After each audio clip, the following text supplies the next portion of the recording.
Hi, I'm Brighton from Subscriber Nation, and I'm going to be talking to you today about choosing a camera for your show on YouTube. So I'm going to go over 3 options for you today. One is just using the webcam that's built into your computer. 2 is using your iPhone or other smartphone. And 3rd is the more complicated but the more beautiful, using a DSLR. And one thing to note, I'm only talking about the visuals today, so I'm actually recording my audio separate. We'll talk about how the audio sounds with these different cameras in a different video. Also important is the best camera is the one that you have in your hand right now. Don't wait to start your web series until you have the right equipment. So we're starting out today on the webcam on my MacBook Pro, just looking right into the webcam and talking to you. One of the things to note is it's really wide, so you're seeing the window behind me and the wall. You're seeing all the way into the background there, and it's really crisp. That's called a deep depth of field. This is pretty convenient. I'm just using Photo Booth on my Mac, really easy to use, and I will talk more about that at the end of this video. I'm going to have links to all the different types of cameras that you can use to even more in-depth videos. But this is what it looks like on a webcam. Camera number 2 is the camera that's in my iPhone. Most smartphones have amazing video capabilities, so I'm guessing that many of you have an amazing video camera in your pocket right now. And like I said before, the most important thing in a video camera is that you have it with you. A couple things about the smartphone technically is that it has a pretty wide angle. You can get an attachment to make it more of a telephoto, get a little closer into your subject. I'm sitting about, maybe 2 feet away from the camera right now.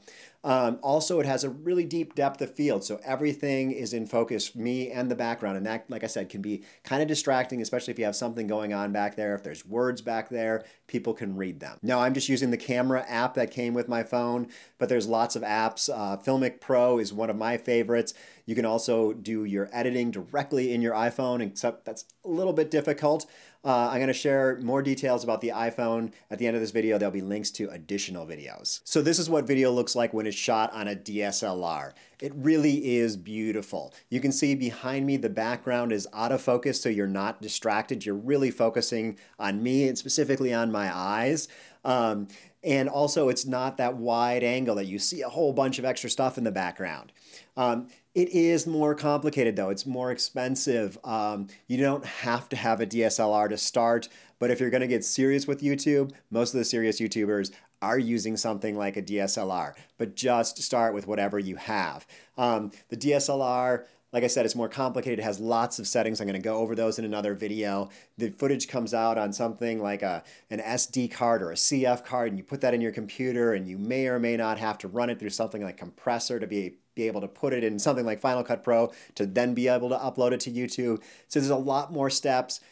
It's definitely worth it long term, but you know what? To start, the dirty little secret with YouTube is not that many people watch your first video anyway, so just get it started, get comfortable on camera, and as you get comfortable and people start watching, you can start to upgrade your equipment. Now, I've gone into detail, into more detail on all of these different cameras and some of the settings. I've got extra videos on those. I hope you'll check those out. And also, I hope you'll subscribe to my channel, Subscriber Nation, where I have interviews and quick tips with other creators and lots more tutorials.